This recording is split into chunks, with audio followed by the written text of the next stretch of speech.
Salamat po, Bishop Willie. Thank you for the opportunity to be the speaker of the house. Okay. So it's nice to see you po. Tingnan ko nga kung mga gaganda yung mga ngiti. Praise God, ano? Talagang pinagbala, ano? Salamat sa Panginoon, no? So, I'm better than good. Bago yun, I'm better than good. Masigit pa sa good. Okay? So, diretso na po tayo sa Word of God. Hallelujah. Excited tayo, di ba? Sabi ni Pastor Dante. Dahil lang sabi ni Pastor Dante. Excited po tayo. Pag sa Panginoon, excited tayo lagi. Amen? So, masaya po sa Panginoon, no? Kanina, praise and worship, no? Sumisigaw na ako, nahihiya na ako dito, eh. Parang iniisip ko, baka ako na lang ang sumisigaw ngayon. Praise and worship. Hallelujah. So, hindi naman po. Salamat po sa Panginoon. Hallelujah. You know, ang prayer ko po palagi is you encounter God, no? Sa ating pong service, no? Kahit mga ano lang tayo, mga 45 minutes lang tayong mag-uusap sa salita ng Diyos. Pero if you encounter God, hallelujah, kahit ilang minuto lang, ilang segundo lang, na-encounter nyo ang Panginoon sa lugar na ito, praise God. Mabuti pong bagay yun, okay? So, bawin-bawi na yung pagtawid ko mula sa kabilang bahagi ng southern Tagalog. Okay. Saan na po yan eh? Oriental Mindoro. Salamat po, Bishop Willie. Salamat po. Okay. Ang ating pong babasahin ay mula sa Exodus. Ayan, Exodus 33. Exodus 33. Do you have your Bible with you? Ayan. Ano sabi ni Joel Austin? This is my Bible. I have what it says I have. I can be what it says I can be. Tapos sabi niya, I will listen to the Word of God and I will never be the same. Never, never, never. Ngayon, pag sinabi mo, itaas po natin yung mga Bible. Puro cellphone, ano? Puro cellphone. Buksan po natin sa inbox. So, nakita niyo po, Exodus 33. Beginning verse. Sisimulan natin sa 1, ano? Basahin mo natin sa 1. Pero ang pinaka-verse ko po is 15. Okay? Pero i-skip ko yung ibang mga verse, okay? So, sundan nyo na po ako sa verse 1. Kinausap ni Yahweh si Moises, Tagalog. Umalis na kayo rito at ang bayan na dinala mo palabas mula sa lupain ng Ehipto. Puntahan mo ang lupain na kung saan pinangako ko kina Abraham, Isaac at Jacob. Nang aking sinabi, ibibigay ko sa inyo sa inyong mga kaapu-apuhan. Ipapadala ko ang isang anghel sa inyo at itataboy ko palabas ang mga Kananeo, Amoreo, Heteo, Pereseo, Hibita at Jebuseo. Puntahan mo ang lupain na iyon kung saan dumadaloy ang gatas at pulot, pero hindi ako sasama sa inyo dahil kayo ay isang bayang matitigas ang ulo. Baka lang wasakin kayo sa daan. Okay? Babasahin na natin yung 15. Skip na ako, 15. At sinabi ni Moses sa kanya, kung ang inyong presensya ay hindi sasama sa amin, huwag mo na kaming alisin mula rito. Sabi sa English, New King James, if your presence doesn't go with us,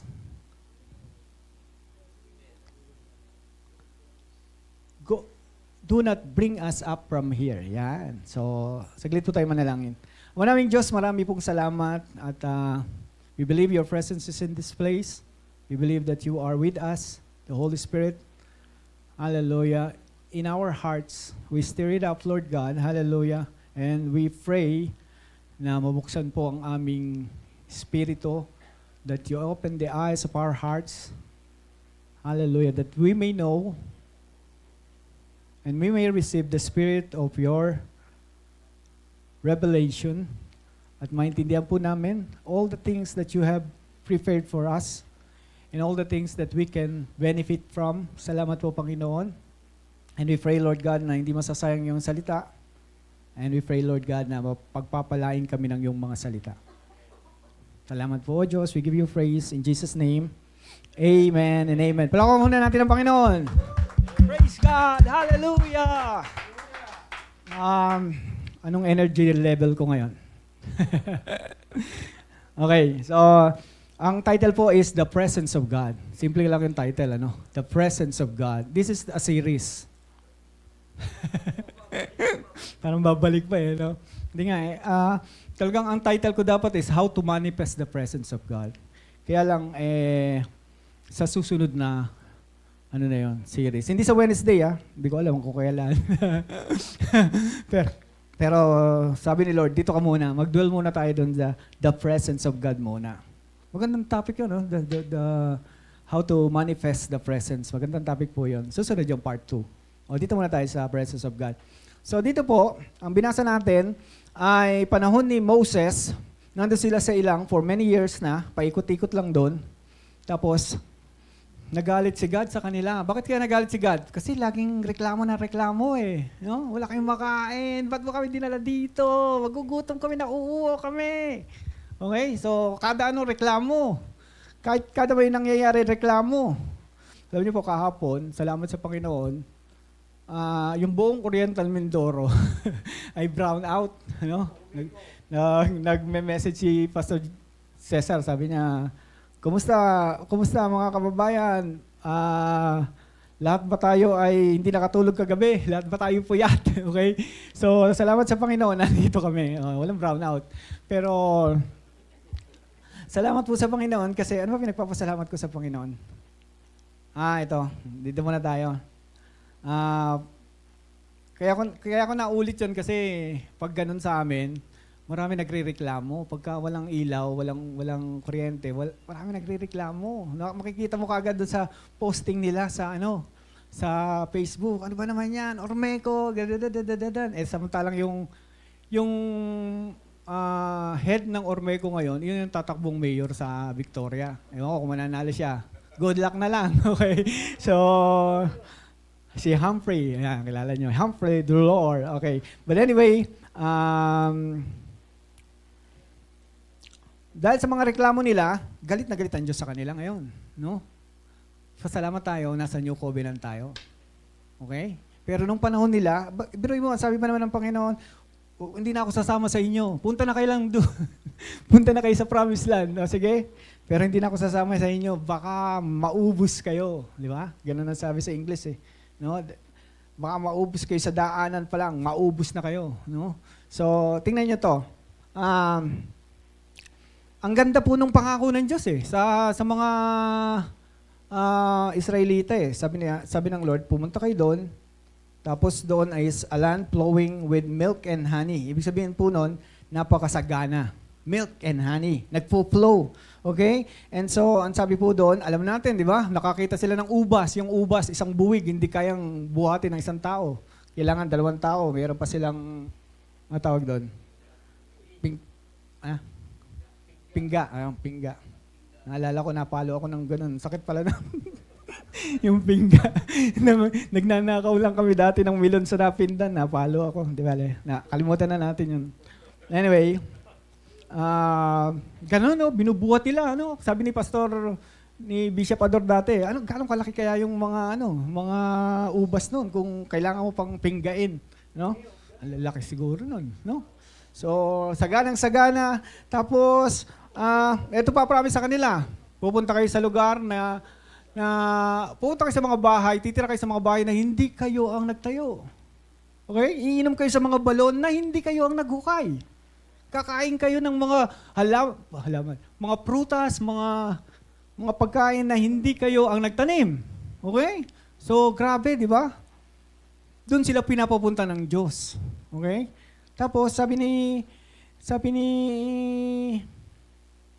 God sa kanila, meron pa kayong security. Sabi niya dito, ipapadala ko ang isang anghel. Yung isang anghel na yun, libo-libo kaya niyang patayin. No?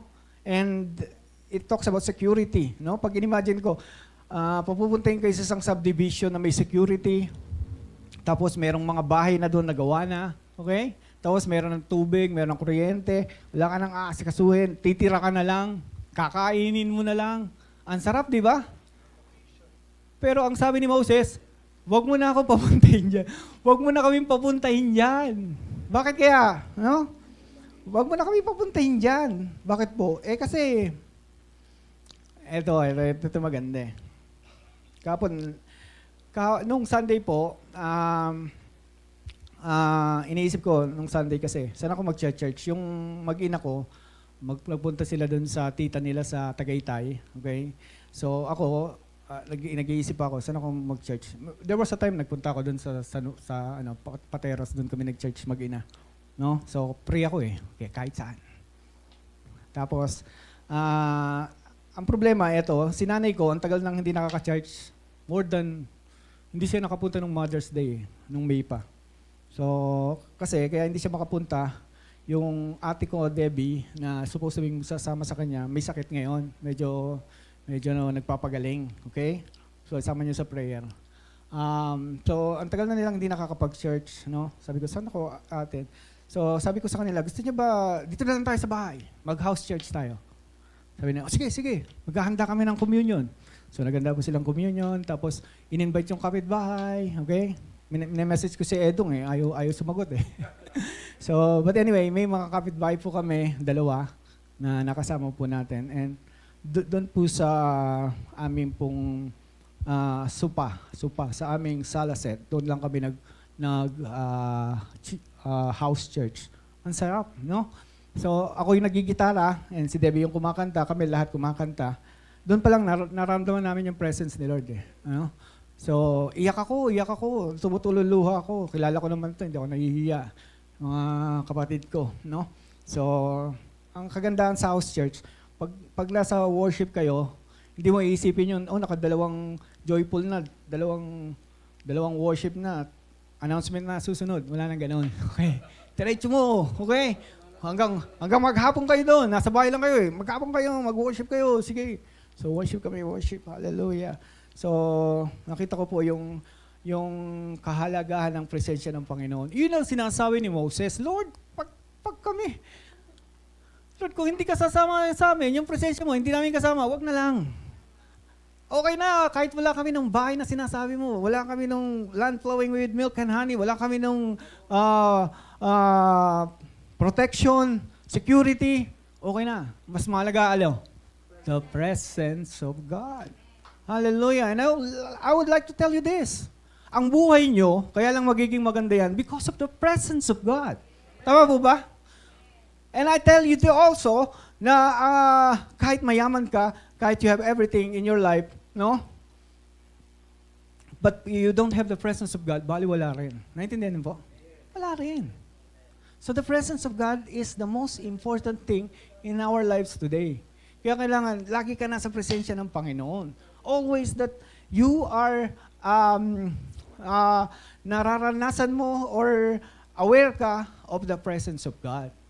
Okay? Because if you are aware of the presence of God, wala ka nang problemahin eh. No? Can you imagine? Isipin niyo to. Pag nandun ka sa heaven,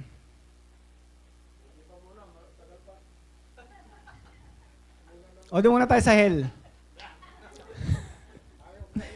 Pag nandun ka sa hell, ang pinakapangit sa hell, alam niyo ko ano? Wala yung presensya ng Diyos. More than madilim, mainit, no? Alam niyo po, isang beses, nag-brown out dun sa Taguig, nandun pa kami sa tuktukan ng church namin. Ganito lang kalaki yun eh. Tapos may aircon kaming 2. Ang problema, nag-brown out. Sarado lahat yung mga bintana. Ang init, super init. Pero nung tumayo ako, okay, parang nung tumayo ako, tapos sabi ko sa kanila, pwede po bang ipikit nyo muna yung mga mata? Pikit lahat sila. Sabi ko, i-times nyo sa 1,000 yung init na yan. Ganyan sa impyerno. Ganun kainit sa impyerno. Okay? But then, hallelujah, what's worse, dun sa naglalagablab na apoy, is wala yung presensya ng Diyos. Never, hindi magpapakita ang Diyos doon, kahit isang segundo. Kahit bumati lang ng hi, hindi gagawin ng Panginoon yun. And that's the reason why napakapangit ng impyerno, because there is no presence of God. Ngayon, punta tayo sa langit, Pastor Leo. Pwede na? Pwede na? So, sa langit naman, I will tell you this. Pag ang Diyos, pinapunta ka dun sa malaparaisong lugar, pwede mong kainin yung mga bunga, lagi namumunga, masarap yung bunga, lumalakas ka. Okay? Tapos, alam nyo, may nagsabi po, most of the people in heaven, ang age nila mga 35, ganun. No, may mga bata, lumalaki din yung mga bata, may mga babies, yung mga aborted, nandun pa rin yung mga babies, okay? So, may mga animals sa langit, you know? Ate, you wouldn't believe this. Ano? Lahat ng klaseng hayop nandun sa heaven. Okay?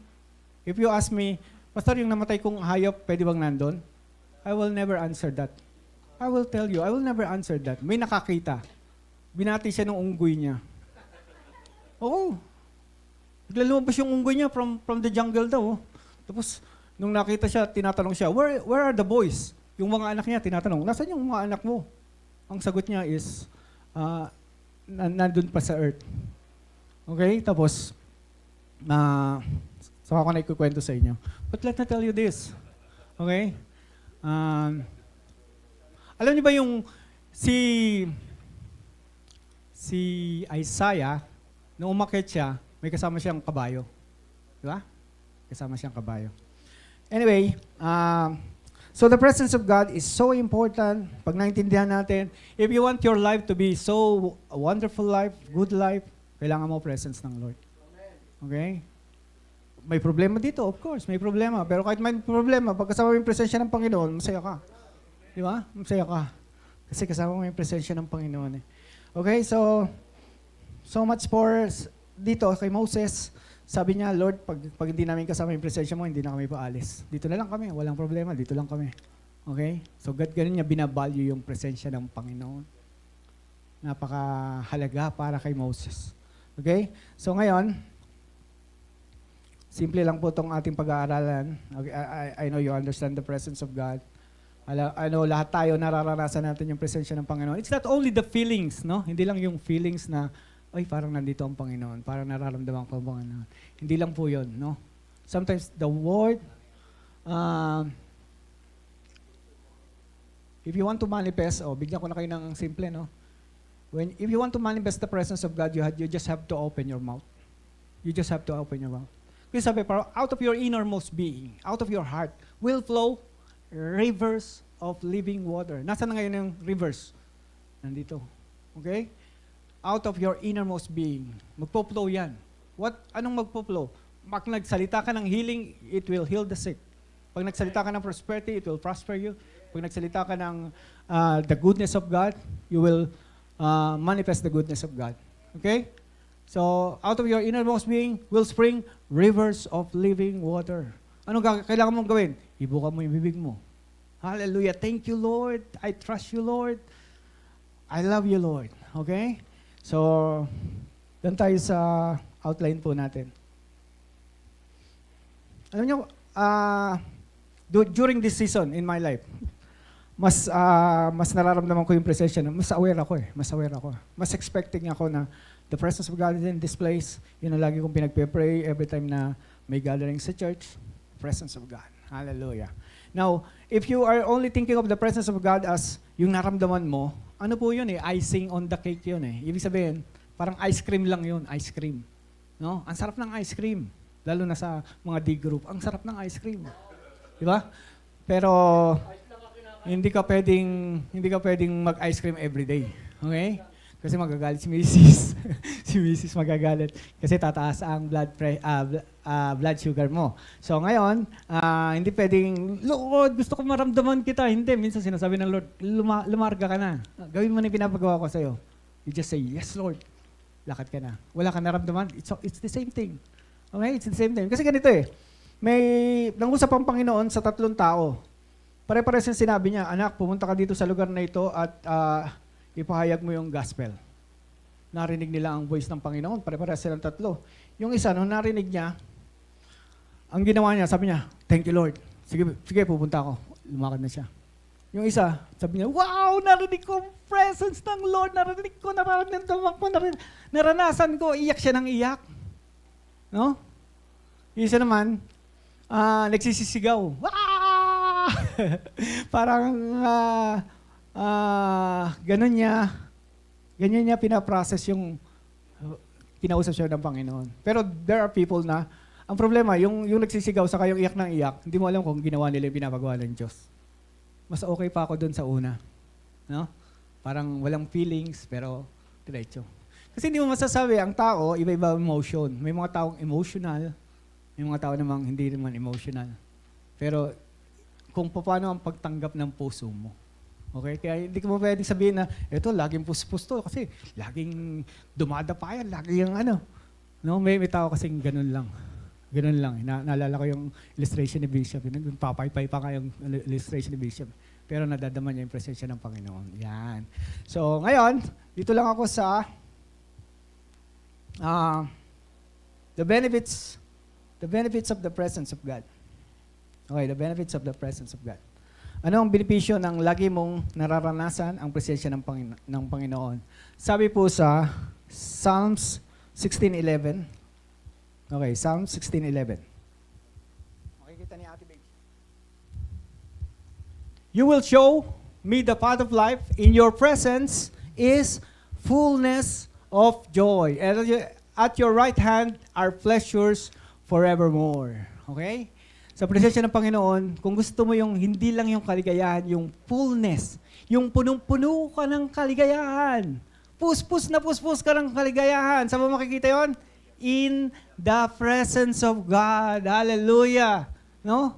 So, gusto mong maging masaya palagi, no? Gusto mong laging maligaya palagi, pumasok ka dun sa presensya ng Panginoon. Okay? And you will find the fullness of joy. Ang joy kasi is not just happiness. You know, happiness is from the root word happenings. Dahil may nangyari, kaya ka masaya. Pero yung joy na binibigay sa atin ng Panginoon, it is a deep down, malalim na kaligayahan. Because of knowing who God is at who you are in Christ. Pag alam mo kung sino ka kay Kristo, at saya-saya mo. Di ba? Yun lang alalahanin mo. Eh pag inisip mo yung problema mo, hindi ka sasaya. But if you are in the presence of God, kahit anong laki ng problema mo, sabi mo, naku, problema ka lang. Okay? Minsan, hirap na hirap ka. Ang hirap naman ng buhay. Bakit ganito? No?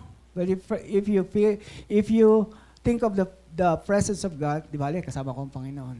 Lalakaran ko lang to. No? Parang lumiliit yung problema eh.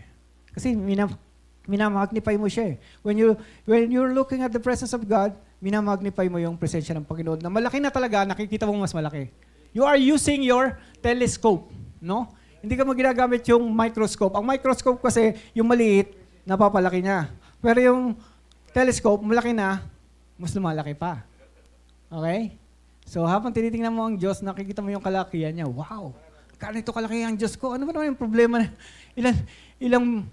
Minsan, yung problema natin yung pera, di ba? Meron akong na-meet sa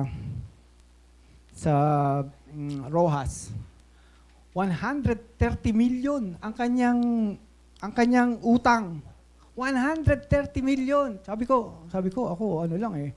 Mga 4,000 lang sa BDO, problemado na ako eh. 130 million! Praise God, hallelujah. No? Ito pang tao na to, may-ari siya ng malaking construction firm. Nagkamali siya ng pag-send ng 1 million dun sa isang pastor. Nagkamali lang. Hindi niya isa-send dun sa isang pastor na isend niya. Tapos,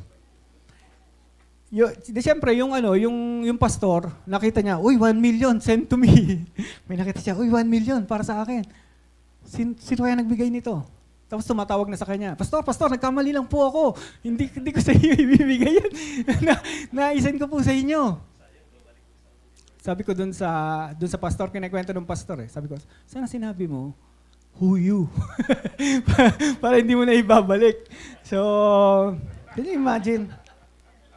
Hallelujah.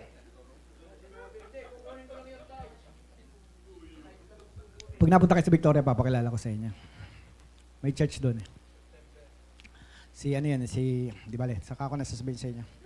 Anyway, the fullness of joy. Okay, gusto niyo masaya?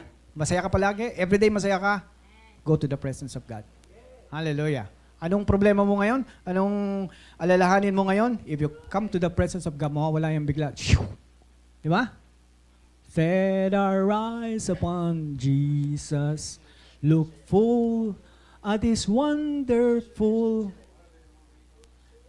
and the things on earth will go strangely dim because of the light of His wonder and grace. In the light of His glory and grace. Okay? You see the glory of God, you see the grace of God, you come into the presence of God. Yun daw mga problema dito will become strangely dim. Didilim. Madilim. Ang dilim. Wala na. Hindi mo na po problemahin. Okay? So, that is the benefit of the presence of God. Hindi lang po yun. Number 2. Sabi sa Psalms 97:5,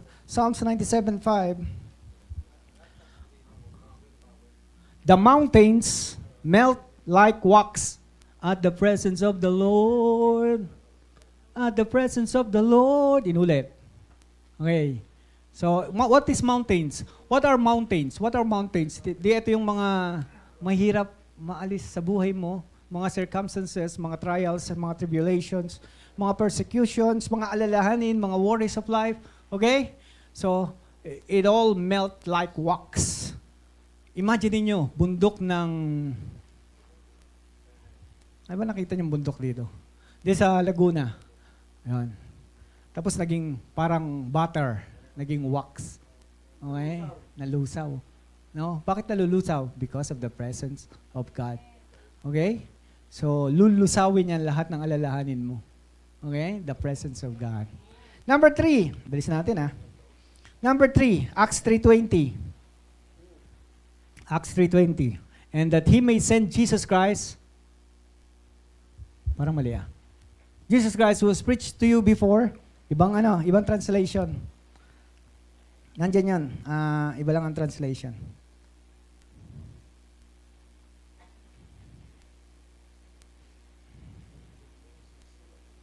Ang sinasabi po doon, the presence of the Lord comes times of refreshing. 3:21. Okay. Sorry for that. 3:21. You must remain in heaven until the time comes from God to restore everything as He promised long ago. Tama, 20. 20, NLT. Ayun.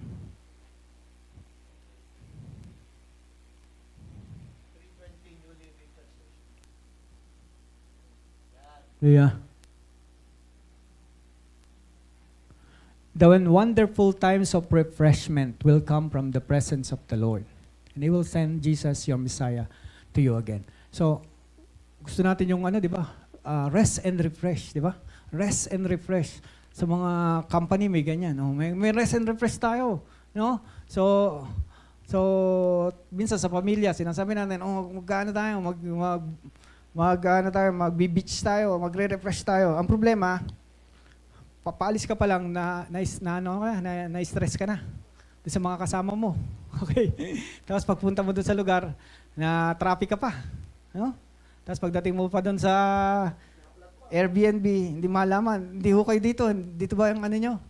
Okay? So, minsan gano'n, nagpahinga ka, refreshment, rest and refresh. Pag uwi mo, mas lalo ka napagod. Okay? Para mas maganda pa, nag-stay ka na lang sa bahay, na-relax ka. No? Pero ibang Panginoon. Times of refreshing.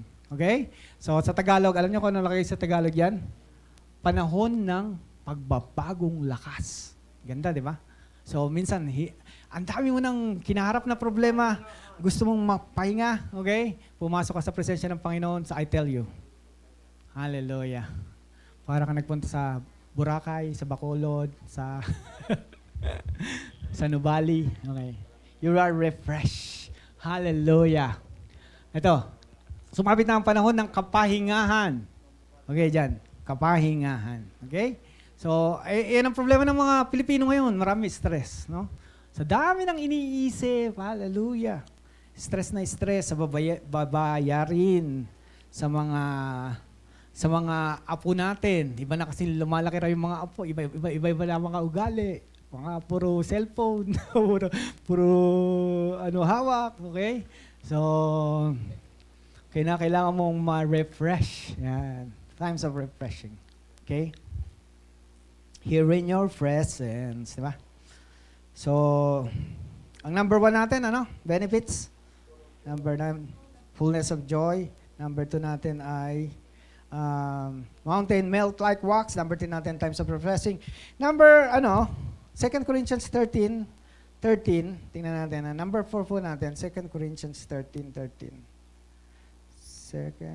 Corinthians, hindi, Corinthians, Chronicles pala, Chronicles, 2 Chronicles 13. Okay.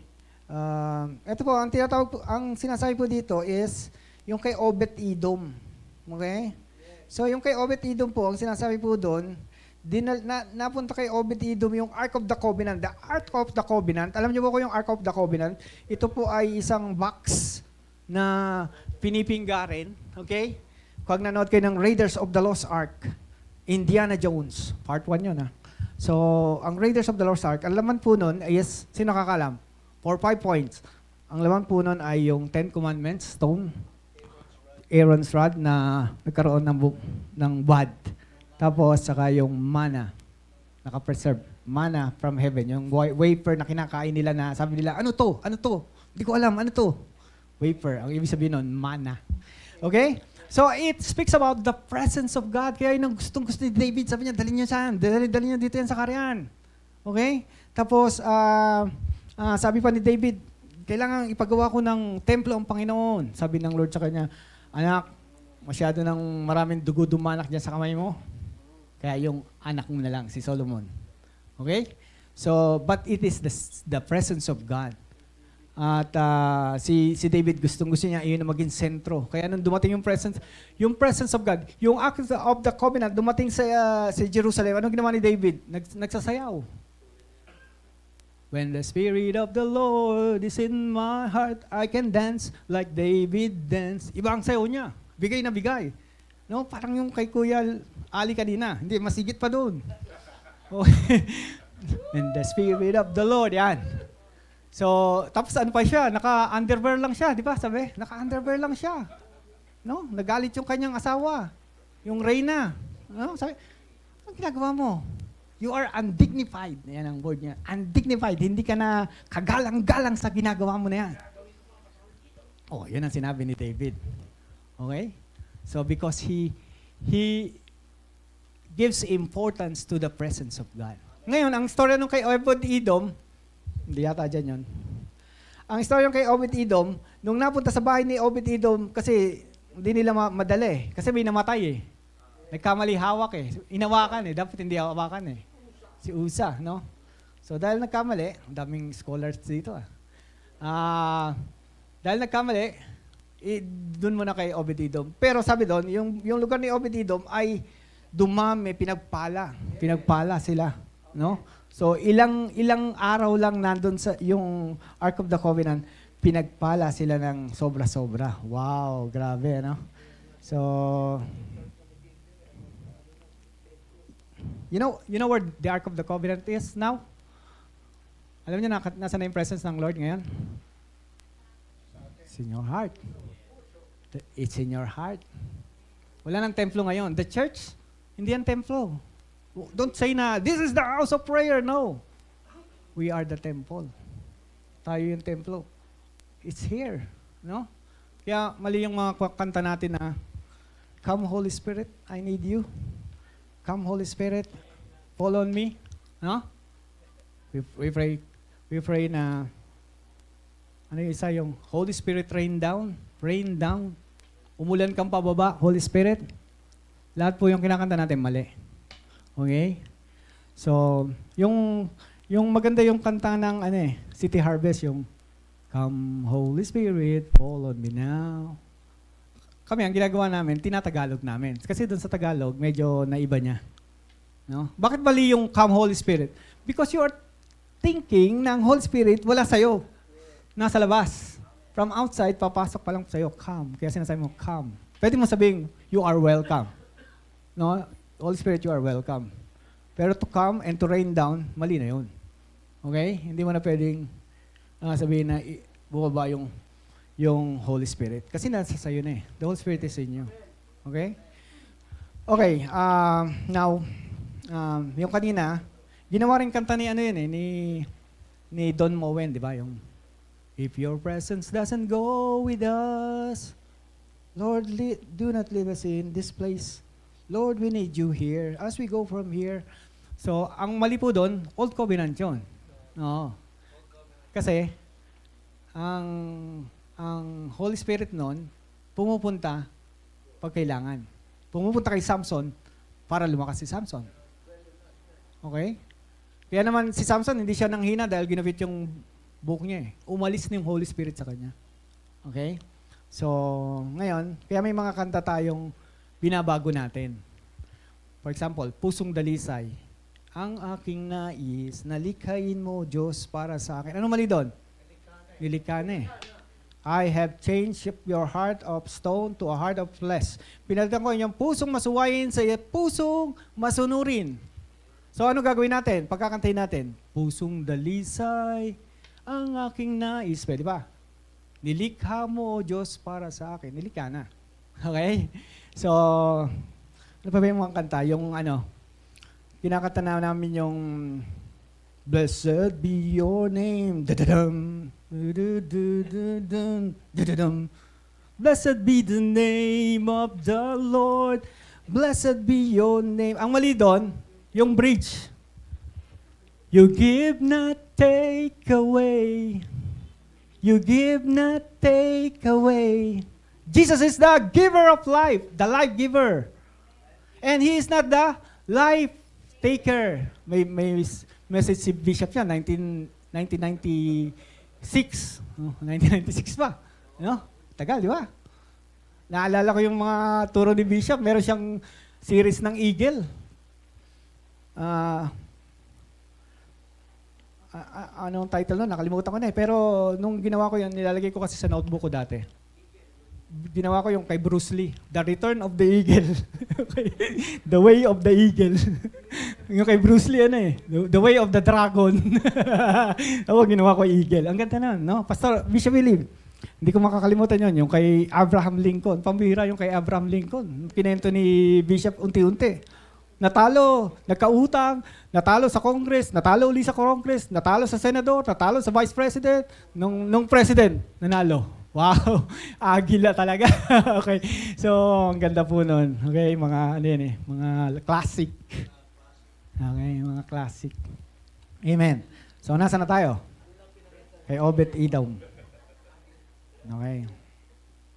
So number 5. Ito maganda. Alam niyo na to.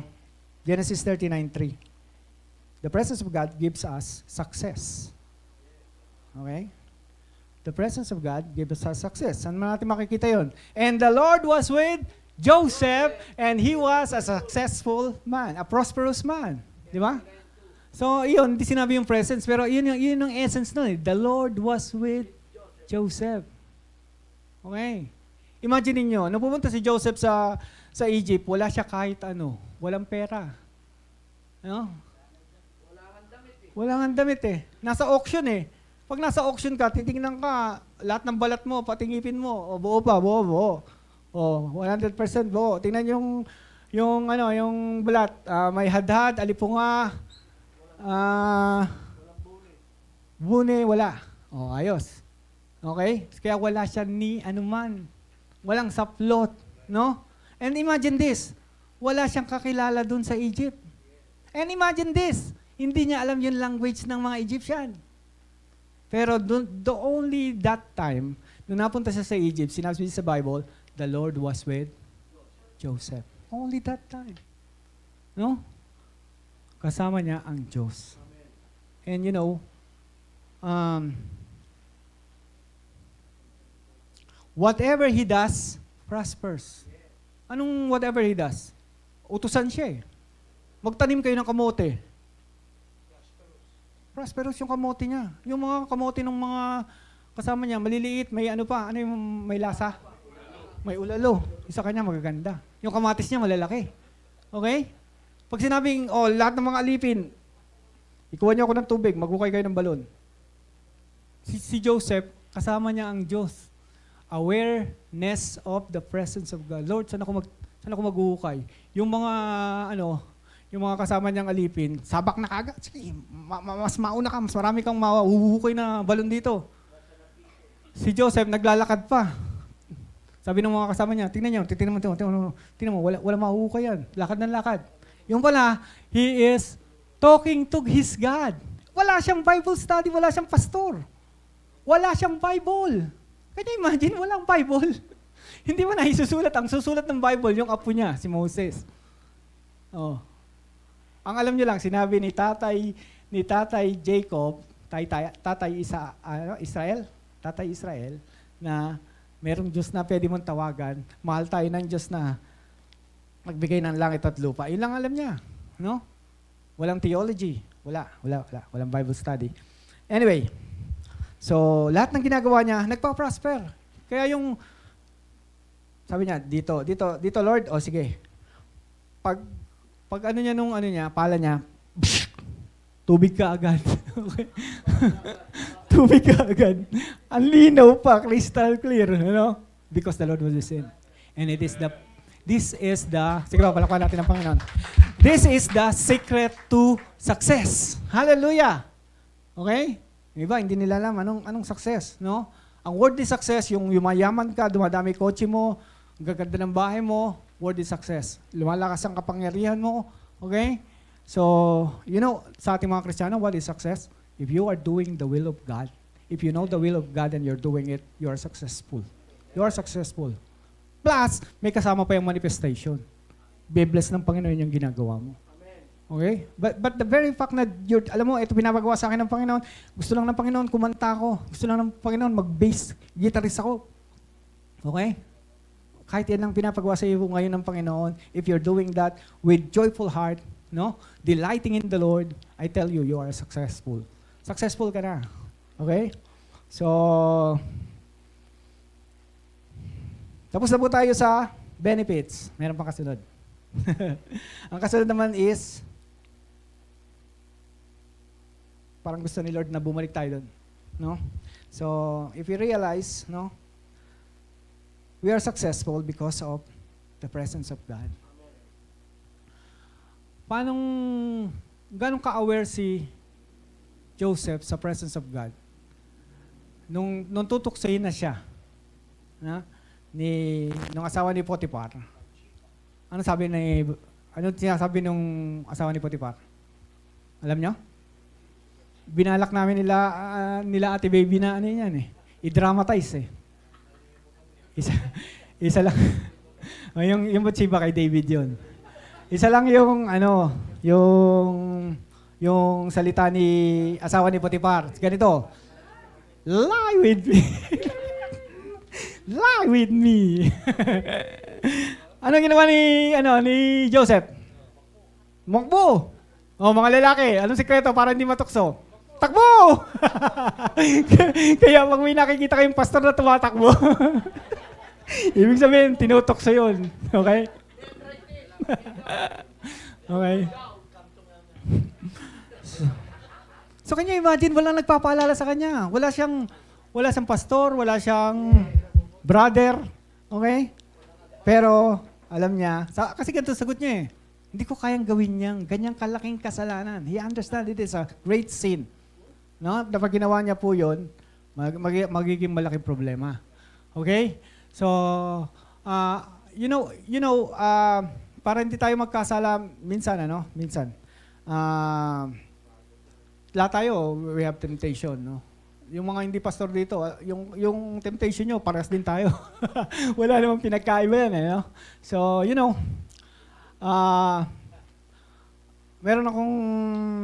may umatin sa amin doon Ang problema niya, shabu.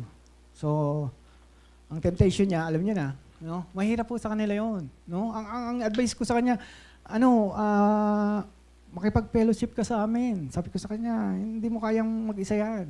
Dapat lagi ka may kausap, Kasi nag-aano yan nagre-relapse yan na nagre-relapse And so even yung mga bagong Kristiyano, dapat tinututukan natin mga bagong Kristiyano, magre-relapse yun sa kanyang kasalanan So kinakailangan pagbago yan, bantayan mo na, sabihin mo na, gusto bang sumama sa discipleship namin, gusto bang maka-fellowship ka sa amin, So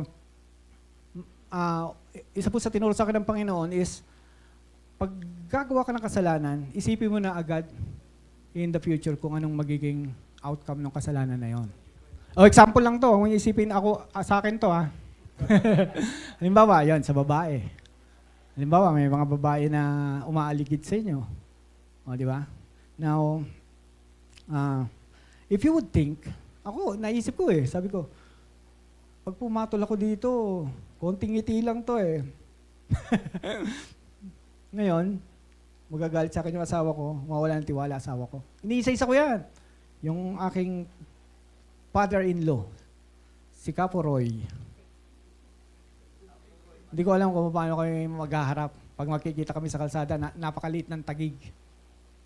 Yung aking mga in-laws, isipin nila, nag-asawa ka kasi ng pastor Baka ganun pa sabihin nila. Di ba? Ang pinakamahirap talaga na sa inisip ko, yung anak ko, si Alena. Kasi mawawalan siya ng ano sa akin Mawawalan siya ng tiwala sa akin Ang sarap ng bonding namin ngayon, no? Parang, kumbaga, ang sarap nung lagi mo siyang kasama, no? Sa bahay, lagi kami magkakasama, kami tatlo. Dahil sa lagi kami magkakasama, ako na namamalengke minsan. Okay? Pag uwi ko, si Mrs. magluluto. Okay? Ang ginawa namin, palitan kami maghugas ng pinggan. Pag ngayon siya, bukas ako. Yung anak namin, tinuturuan namin, pag umaga, ikaw. Okay? So, maganda rin yun napunta ko dun sa Victoria. Talagang hindi kami nag-iwalay ng asawa ko. No? So, lagi kami magkasama. No? Nagawa ko ng sistema yung pamamalengke. Kasi ang problema, kaya hindi siya makapamalengke, ako yung may motor. Pupunta ako ngayon sa palengke, hindi siya may drive. Ngayon, dumating yung e-bike. May e-bike kami doon ngayon. Pina-tracking namin. Sabi ko, yan, pwede ka nang mamalengke. Tapos, so yun po. Pag inisip mo po yung, pwede mong gamitin kasi yun weapon yun na iisipin mo yung kapaitan na maaring mangyari pag ikaw ay nagkasala. Pag nakita mo na in the future yan, hindi mo nagagawin. Hindi ko pagpapalit. Walang tiwala yung anak ko sa akin, o yung asawa ko, mawala na ng paggalang sa akin, hindi ko pagpapalit. Okay? So, the presence of God. Hallelujah. Now, dito tayo sa how to come in His presence. Baka nabitin kayo. Benefits lang. Dito tayo, how to come to your presence. How to come in the presence. Okay? So, ano po sinasabi sa Bible? Paano pa lumapit sa presensya ng Panginoon? Thank you, Lord. Sabi po dun sa, kinanta natin to kanina Sing, shout, clap your hands, give praise unto your Maker. So, nasa ba yun? Nauna yun, Ate Babes, Psalms 100, 1 and 2. Psalms 100, 1 and 2. Ano po sabi? Paano kayo pumapasok dun sa enter His gates with thanksgiving. No? Minsan pagka worship, tayo po ay magpasalamat na ngayon pa lang. Pagpasalamat na kayo. No? Papasok pa lang kayo dito sa gate, magpasalamat na po kayo. Okay? Sa verse 1 sabi, make a joyful shout to the Lord. Okay? All you lands. Verse 2, serve the Lord with gladness. Come before His presence with singing. Okay? So, yung nasa verse, nasa verse 5 pa yata yung enter His gate with thanksgiving. Magkakasama yan sa Psalms 100. Okay? So, magpuri ka. Magpasalamat ka. Makakapasok ka sa presensya ng Panginoon. Hindi yan, Lord, nasa ng presensya mo. Lord, nanap ko yung presensya mo. Hindi, magpuri ka na. Lord, salamat. I thank you. I love you, Lord. Hallelujah. I trust you, Lord. Salamat sa lahat ng biyayang binibigay mo sa amin. Doon pa lang, papasok ko na sa presensya ng Panginoon. Okay? Number 2, we come to His presence.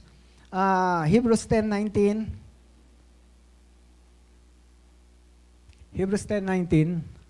Therefore, brethren, having boldness to enter the holiest is nandun sa Holy of Holies, yung presence of God, by the blood of Jesus. By the blood of Jesus. Ang ibig sabihin lang po niyan, the finished work of Jesus Christ. So, hindi lang basta nagpupuri ka, hindi mo naman pala naintindihan kung ano yung tinapos na gawa.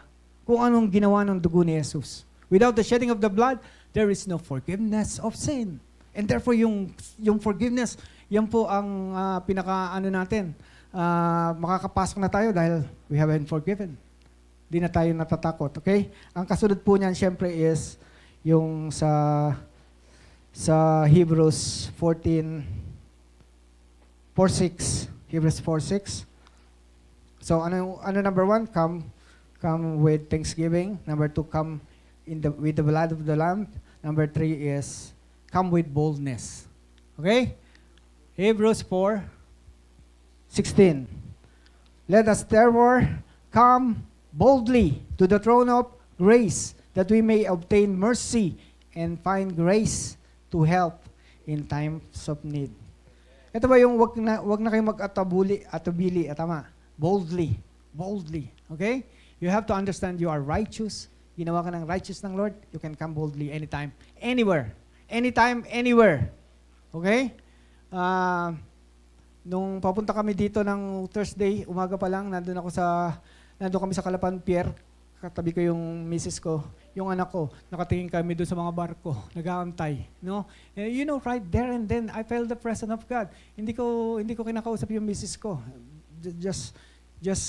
I was just there and I was enjoying the presence of God. Kwento ko lang sa inyo yung mga karanasan natin sa presensya ng Panginoon, ano? So, alam ko nararanasan niyo po ito. There was a time na nagpa-practice kami ng Saturday, okay? Nagpa-practice kami ng Saturday night, okay? Tapos we were singing, no? Tapos, ang last song is, I worship you in spirit and in truth. Meron pa isa, yung Joy of My Desire, ang chorus nun ay, the reason I live, diba? Is to worship you. Habang kumakanta kami, nakatingin lang ako sa wall dun sa church. The reason I live is to worship you. Okay na, pack up. Pag-uwi ko sa bahay, papunta na ako dun sa gate ng bahay namin. Naramdaman ko yung presence ni Lord. Pag mula nung nasa church kami, mga ano lang yan 2 minutes, 3 minutes. Pupunta dun sa bahay. Dala-dala ko pa. No? So, isang natutunan ko, practice pa lang, mag-worship ka na. Minsan tayo, practice lang to. I-worship mo na yung practice mo. Tama, di ba? So, Saturday pa lang, worship na ako. No? Pagdating ko doon sa bahay, dama ko yung presensya ng Panginoon. Naupo ako doon sa bangko, sa labas ng bahay. Ang tagal ko po doon. Sabi ko, Lord, dito muna tayo. Isa po sa natutunan ko, if you are in the presence of God, iwanan mo lahat. Iwanan mo lahat ng gagawin mo. Yung cellphone mo, kahit tumunog yan, bayaan mo siya. Okay? Mas importante yung presensya ng Panginoon. Naintindihan nyo? Amen. So you pabayaan mo lahat, iwanan mo lahat, just focus the presence of God. When you are in the presence of God, nangungusap ang Diyos eh. And that is the greatest prayer is, I will tell you, pag nag-pray ka in tongues, that is the perfect prayer. Kasi tama lahat ng sinasabi mo eh. At you are telling God, kumbaga, nag-i-initiate ka, Lord, kumilos ka sa kalagayan ko. When you pray in tongues, yun yung sinasabi mo sa Lord. Kaya yung pinagpe-pray mo is something na gagawin ng Diyos. Sige anak, patuloy mo yung praying in tongues mo, gagawin ko lahat yan sinasabi mo. Okay? Now, habang ako po ay nakaupo doon, ang tagal ko, no? Umiyak ako. Iyak lang ako, iyak, luha ng luha. Hindi ako maingay, lumuluha lang. Napansin ako ng misis ko, lumabas siya ng konti. Oh, nandito ka na pala. Tapos nakita niya ako, nakaganan lang ako. Okay? Minsan tinatanong ko si Lord, ba't kami naiiyak pag nararamdaman namin yung presensya mo? I wonder. No? Sabi nila, that is tears of joy. Okay? So, I'm telling you, the greatest prayer is, pag hindi na ikaw yung nagsasalita, si Lord na nagsasalita. Tama? Di ba? So, prayer is two-way. Pwede ka magsalita, pwede si Lord magsalita. Pero the time na nakikinig ka na lang, si Lord na nagsasalita palagi, yun ang pinakamaganda. The greatest prayer. Now, naisip ng misis ko, ano nangyari dito? Ano nangyari sa'yo? Bakit? May nangaway ba sa'yo? Ginagano niya. Hindi ako mapagsalita ba? Hindi pa ako mapagsalita. Okay? So, hanggang humupa, pasok na kami. Sinabi ko na sa kanya, just nararamdaman ko lang yung presensya ng Panginoon. Kasi galing ako doon sa practice. Okay? Galing ako doon sa practice. So, Dito na tayo. Number na tayo. Thanksgiving, the blood, boldness, come with boldness. Ang last ko po is number 4, come for any reason. Walang reason talaga eh. If you want to come to God, walang reason. Masaya ka, magpuri ka, pumasok ka sa presensya ng Diyos. Malungkot ka, mas lalo kang pumasok sa presensya ng Diyos. Nagugulumihanan ka, na-confuse ka, marami kang problema, pumasok ka sa presence ng Diyos. So no matter what is your situation, you can come into the presence. Hindi yan ipagkakait ng Lord. Hallelujah. Hindi niya ipagkakait. Gusto niya nga eh. Anak, sige, mag-fellowship tayo. Okay? Okay.